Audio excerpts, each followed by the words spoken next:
Hello, little one. Come on. Climb into Oma's rocking chair. Come sit close. Why don't you listen while we read another fairy story from the Blue Fairy Book by Andrew Lang. Are you ready? So snuggle in. Do you need to sit and be quiet and listen to the fire? And the nice rocking of the chair? Let it help you to relax and feel nice and cozy. You ready? Okay. The Wonderful Sheep. Once upon a time. I think I like it best when the stories start with once upon a time. What do you think? Once upon a time, in the days when the fairies lived, there was a king who had 3 daughters who were all young and clever and beautiful. But the youngest of the 3, who was called Miranda, was the prettiest and the most beloved. The king, her father, gave her more dresses and jewels in a month than he gave the others in a year. But she was so generous that she shared everything with her sisters, and they were all as happy and as fond of one another as they could be. Now, the king had some quarrelsome neighbors, who, tired of leaving him in peace, began to make war upon him so fiercely that he feared he would be altogether beaten if he did not make an effort to defend himself. So he collected a great army and set off to fight them, leaving the princesses with their governess in a castle where news of the war was brought every day. Sometimes that the king had taken a town or won a battle, and at last that he had altogether overcome his enemies and chased them out of his kingdom, and was coming back to the castle as quickly as possible to see his dear little Miranda whom he loved so much. The 3 princesses put on dresses of satin, which they had made on purpose for this great occasion, 1 green, 1 blue, and the 3rd white. Their jewels were the same colors. The eldest wore emeralds, the second turquoises, and the youngest diamonds. And thus adorned, they went to meet the king, singing verses which they had composed about his victories. When he saw them all so beautiful and so gay, he embraced them tenderly, but gave Miranda more kisses than either of the others. Presently, a splendid banquet was served, and the king and his daughters sat down to it. And as he always thought that there was some special meaning in everything, he said to the eldest, "Tell me why you have chosen a green dress." "Sire," she answered, "having heard of your victories, I thought that green would signify my joy and the hope of your speedy return." "That is a very good answer," said the king. "And you, my daughter," he continued, "why did you take a blue dress?" "Sire," said the princess, "to show that we constantly hoped for your success, and that the sight of you is as welcome to me as the sky with its most beautiful stars." "Why," said the king, "your wise answers astonish me. And you, Miranda, what made you dress yourself all in white?" "Because, sire," she answered, "white suits me better than anything else." "What?" said the king angrily. "Was that all you thought of, vain child?" "I thought you would be pleased with me," said the princess. "That was all." The king, who loved her, was satisfied with this, and even pretended to be pleased that she had not told him all her reasons at first. "And now," said he, "as I have supped well, and it is not time yet to go to bed, tell me what you dreamed last night." The eldest said that she had dreamed that he brought her a dress, and the precious stones and gold embroidery on it were brighter than the sun. The dream of the second was that the king had brought her a spinning wheel and a distaff that she might spin him some shirts. But the youngest said, "I dreamed that my second sister was to be married, and on her wedding day, you, father, held a golden ewer and said, 'Come, Miranda, and I will hold the water that you may dip your hands in it.'" The king was very angry indeed when he heard this dream, and frowned horribly. Indeed, he made such an ugly face that everyone knew how angry he was, and he got up and went off to bed in a great hurry. But he could not forget his daughter's dream. "Does the proud girl wish to make me her slave?" he said to himself. "I am not surprised at her choosing to dress herself in white satin without a thought of me. She does not think me worthy of her consideration, but I will put an end to her pretensions." He rose in a fury, and although it was not yet daylight, he sent for the captain of his bodyguard, and said to him, "You have heard the Princess Miranda's dream. I consider that it means strange things against me. Therefore I order you to take her away into the forest and kill her, and that I may be sure it is done, you must bring me her heart and her tongue. If you attempt to deceive me, you shall be put to death." The captain of the guard was very much astonished when he heard this barbarous order, but he did not dare to contradict the king for fear of making him still more angry or causing him to send someone else. So he answered that he would fetch the princess and do as the king had said. When he went to her room, they would hardly let him in, it was so early. But he said that the king had sent for Miranda, and she got up quickly and came out. A little black girl called Patypata held up her train and her pet monkey, and her little dog ran after her. The monkey was called Grabogen, and the little dog Tintin. The captain of the guard begged Miranda to come down into the garden where the king was enjoying the fresh air. When they got there, he pretended to search for him, but as he was not to be found, he said, "No doubt His Majesty has strolled into the forest," and he opened the little door that led to it, and they went through. By this time, the daylight had begun to appear, and the princess, looking at her conductor, saw that he had tears in his eyes and seemed too sad to speak. "What is the matter?" she said in the kindest way. "You seem very sorrowful." "Alas, princess," he answered, "who would not be sorrowful who was ordered to do such a terrible thing as I am? The king has commanded me to kill you here and carry your heart and your tongue to him, and if I disobey, I shall lose my life." The poor princess was terrified. She grew very pale and began to cry softly. Looking up at the captain of the guard with her beautiful eyes, she said gently, "Will you really have the heart to kill me? I have never done you any harm, and have always spoken well of you to the king.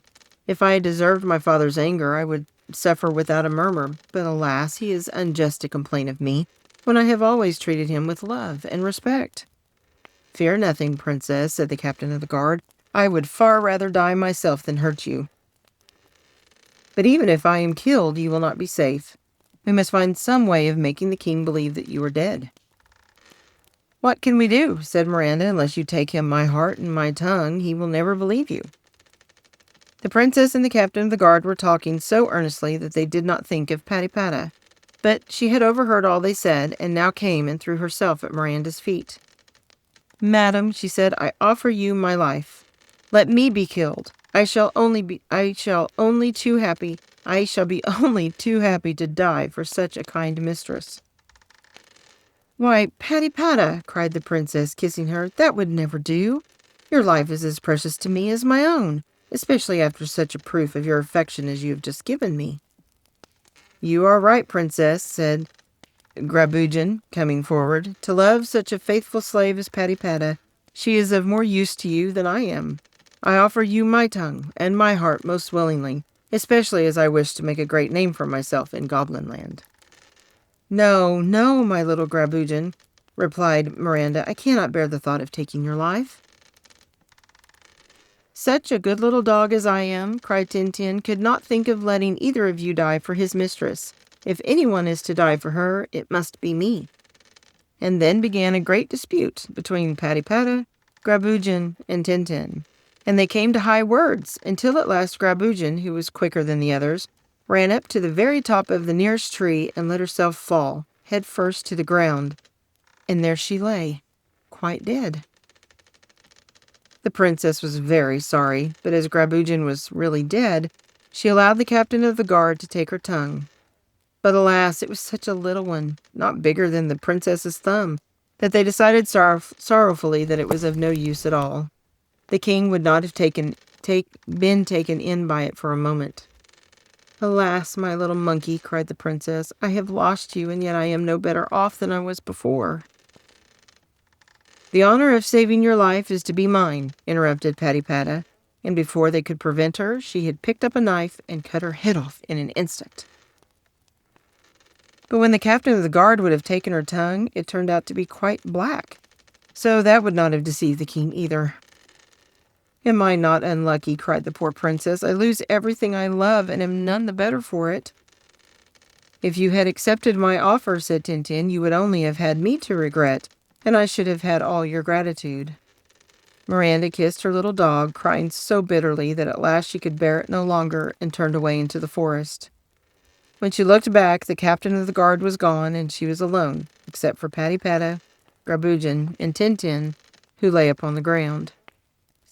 She could not leave the place until she had buried them in a pretty little mossy grave at the foot of a tree, and she wrote their names upon the bark of the tree, and how they had all died to save her life.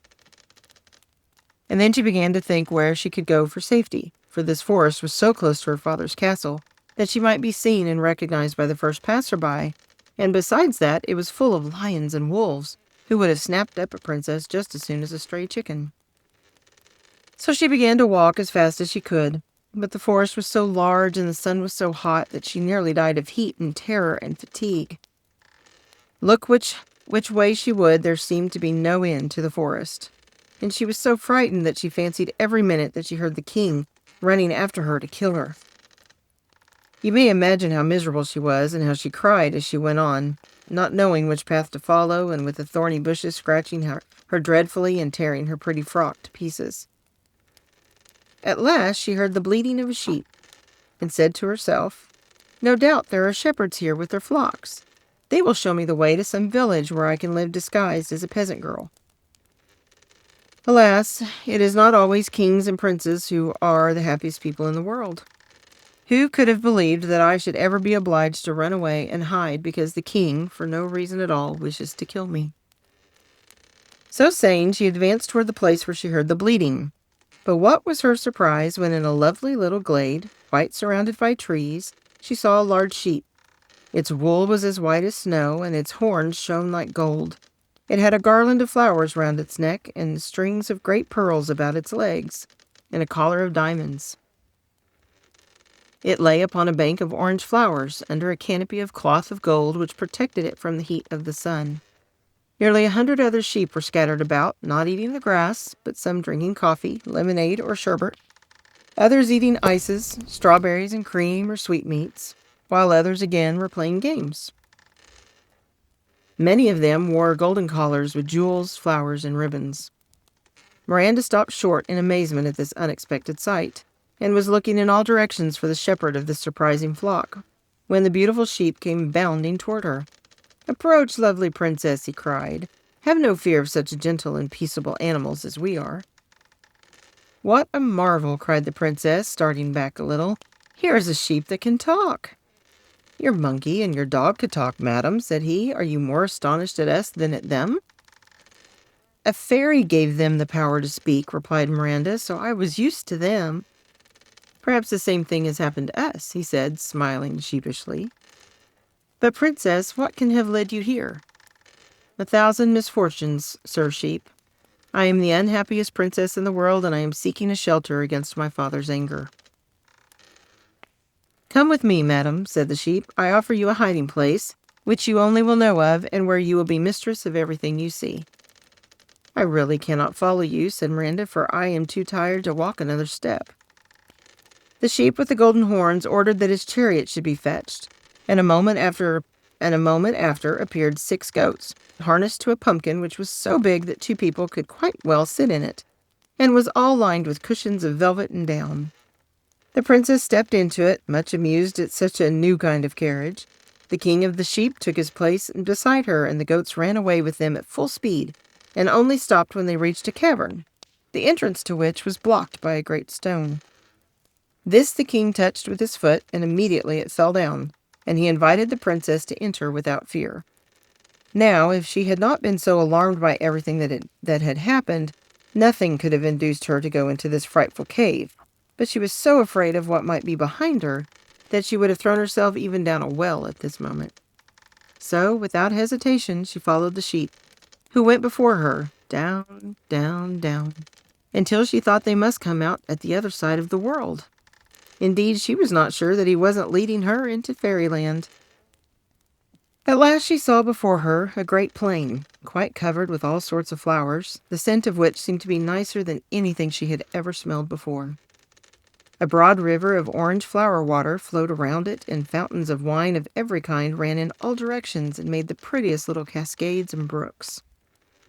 The plain was covered with the strangest trees. There were whole avenues where partridges ready roasted hung from every branch, or if you preferred pheasants, quails, turkeys, or rabbits, you had only to turn to the right hand or to the left, and you were sure to find them. In places, the air was darkened by showers of lobster patties, white puddings, sausages, tarts, and all sorts of sweetmeats, or with pieces of gold and silver, diamonds and pearls. This unusual kind of rain and the pleasantness of the whole place would no doubt have attracted numbers of people to it, if the king of the sheep had been of a more sociable disposition, but from all accounts it is evident that he was as grave as a judge. As it was quite the nicest time of the year when Miranda arrived in this delightful land, the only palace she saw was a long row of orange trees, jasmines, honeysuckles, and musk roses, and their interlacing branches made the prettiest rooms possible, which were hung with gold and silver gauze and had great mirrors and candlesticks and most beautiful pictures. The wonderful sheep begged that the princess would consider herself queen over all that she saw, and assured her that, though for some years he had been very sad and in great trouble, she had it in her power to make him forget all his grief. "You are so kind and generous, noble sheep," said the princess, "that I cannot thank you enough. But I must confess that all I see here seems to me so extraordinary that I don't know what to think of it." As she spoke, a band of lovely fairies came up and offered her amber baskets full of fruit. But when she held out her hands to them, they glided away, and she could feel nothing when she tried to touch them. "Oh," she cried, "what can they be? Whom am I with?" And she began to cry. At this instant, the king of the sheep came back to her and was so distracted to find her in tears that he could have torn his wool. "What is the matter, lovely princess?" he cried. "Has anyone failed to treat you with due respect?" "Oh, no," said Miranda. "Only I am not used to living with sprites and with sheep that talk, and everything here frightens me. It was very kind of you to bring me to this place, but I shall be even more grateful to you if you will take me up into the world again." "Do not be afraid," said the wonderful sheep. "I entreat you to have patience, and listen to the story of my misfortunes. I was once a king, and my kingdom was the most splendid in the world. My subjects loved me, my neighbors envied and feared me. I was respected by everyone, and it was said that no king ever deserved it more. I was very fond of hunting, and one day, while chasing a stag, I left my attendants far behind. Suddenly, I saw the animal leap into a pool of water, and I rashly urged my horse to follow it. But before we had gone many steps, I felt an extraordinary heat, instead of the coolness of the water. The pond dried up, a great gulf opened before me, out of which flames of fire shot up, and I fell helplessly to the bottom of a precipice. I gave myself up for lost, but presently a voice said, 'Ungrateful prince, even this fire is hardly enough to warm your cold heart.' 'Who complains of my coldness in this dismal place?' I cried. 'An unhappy being who loves you hopelessly,' replied the voice, and at the same moment the flames began to flicker and ceased to burn, and I saw a fairy, whom I had known as long as I could remember, and whose ugliness had always horrified me. She was leaning upon the arm of a most beautiful young girl, who wore chains of gold on her wrists and was evidently her slave. 'Why, Ragot,' I said, for that was the fairy's name, 'what is the meaning of all this? Is it by your orders that I am here?' 'And whose fault is it,' she answered, 'that you have never understood me until now? Must a powerful fairy like myself condescend to explain her doings to you who are no better than an ant by comparison, though you think yourself a great king?' 'Call me what you like,' I said impatiently, 'but what is it that you want? My crown, or my cities, or my treasures?' 'Treasures,' said the fairy disdainfully. 'If I chose, I could make any one of my scullions richer and more powerful than you. I do not want your treasures, but,' she added softly, 'if you will give me your heart, if you will marry me, I will add 20 kingdoms to the one you have already. You shall have 100 castles full of gold and 500 full of silver, and in short, anything you like to ask me for.' 'Madame Ragot,' said I, 'when one is at the bottom of a pit where one has fully expected to be roasted alive, it is impossible to think of asking such a charming person as you are to marry one. I beg that you will set me at liberty, and then I shall hope to answer you fittingly.' 'Ah,' said she, 'if you really loved me, you would not care where you were. A cave, a wood, a foxhole, a desert, would please you equally well. Do not think that you can deceive me. You fancy you are going to escape, but I assure you that you are going to stay here, and the first thing I shall give you to do will be to keep my sheep. They are a very good company and speak quite as well as you do." As she spoke, she advanced and led me to this plain where we now stand and showed me her flock.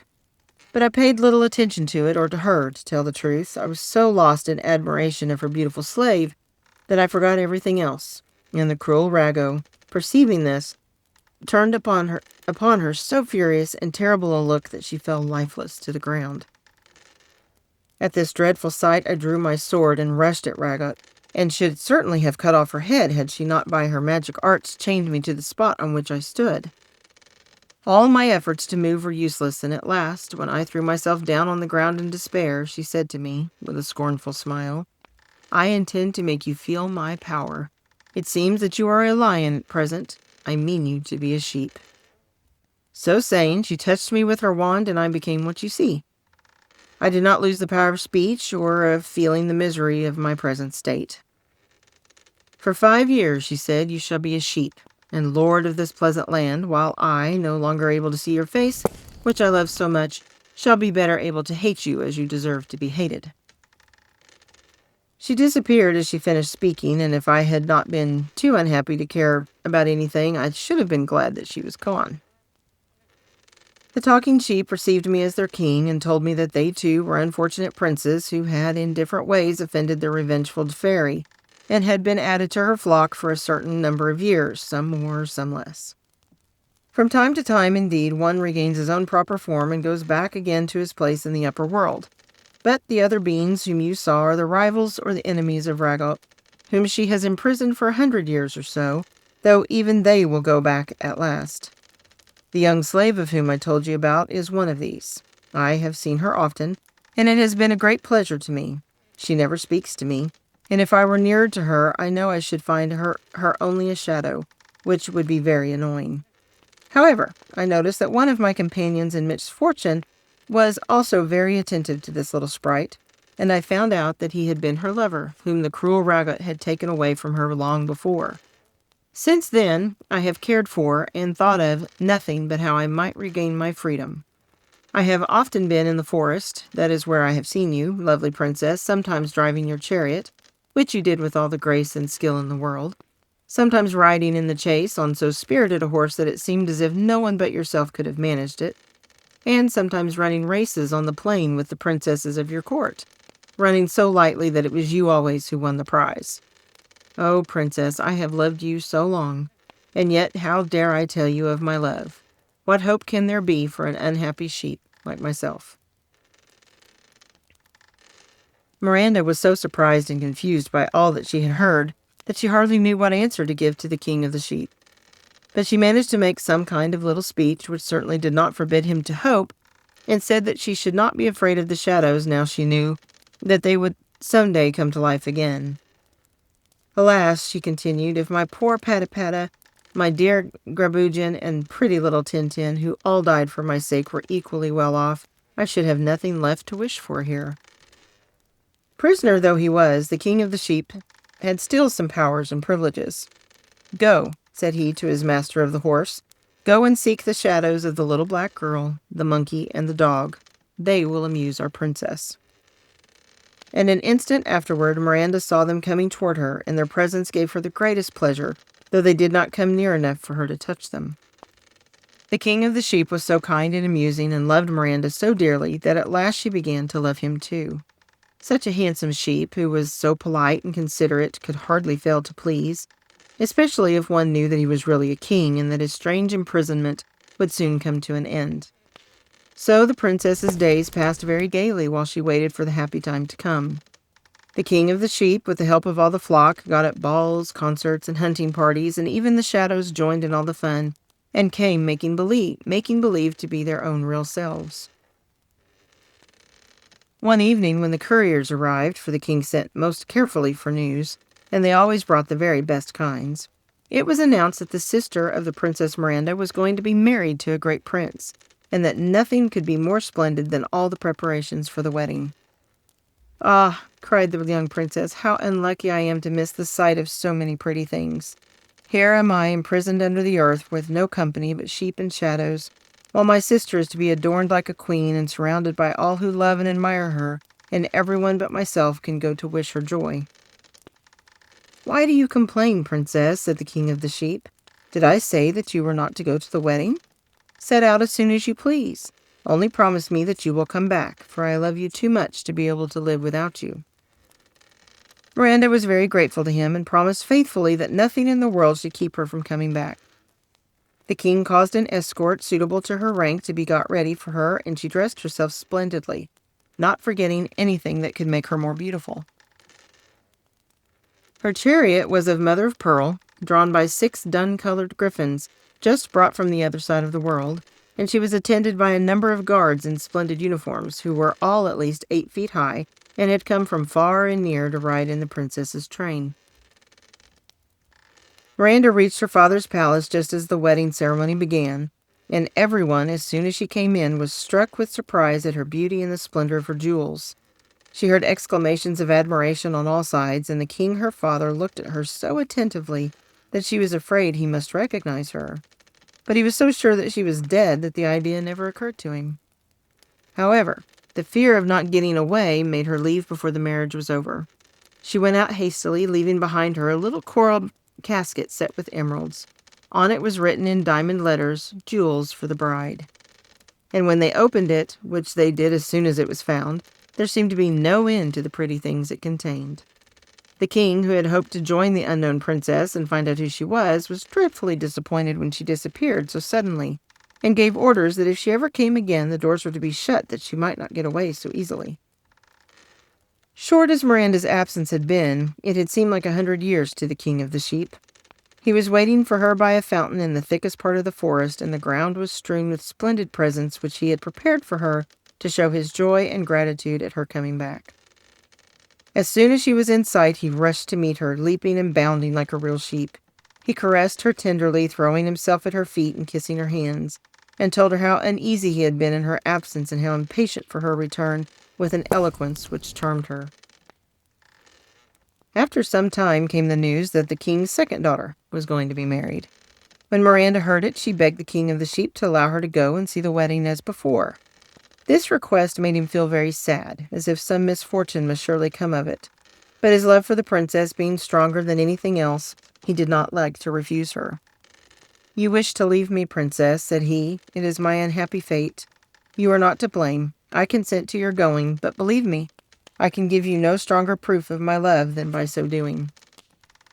The princess assured him that she would only stay a very short time, as she had done before, and begged him not to be so uneasy, as she would be quite as much grieved if anything detained her as he could possibly be.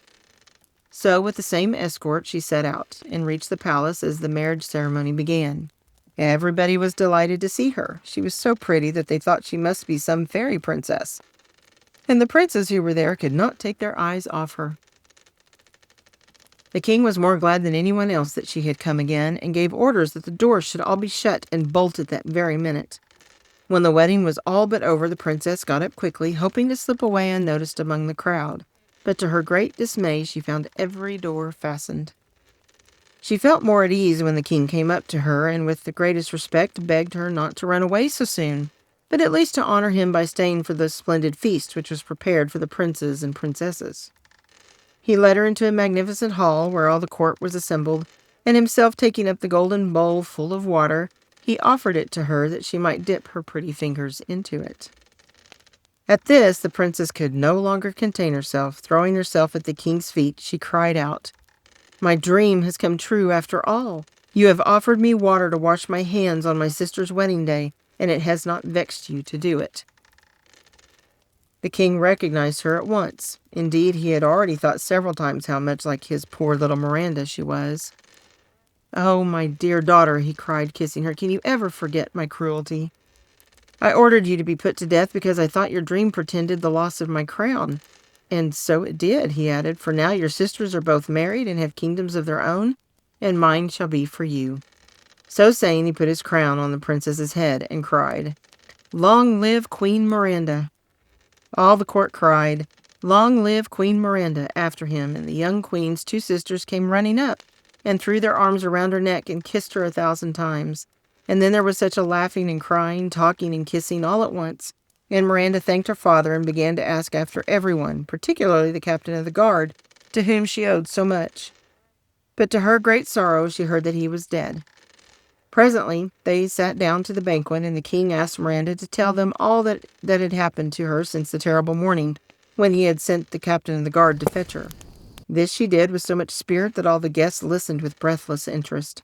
But while she was thus enjoying herself with the king and her sisters, the king of the sheep was waiting impatiently for the time of her return. And when it came and went, and no princess appeared, his anxiety became so great that he could bear it no longer.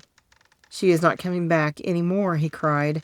"My miserable sheep's face displeases her, and without Miranda what is left to me? Wretched creature that I am!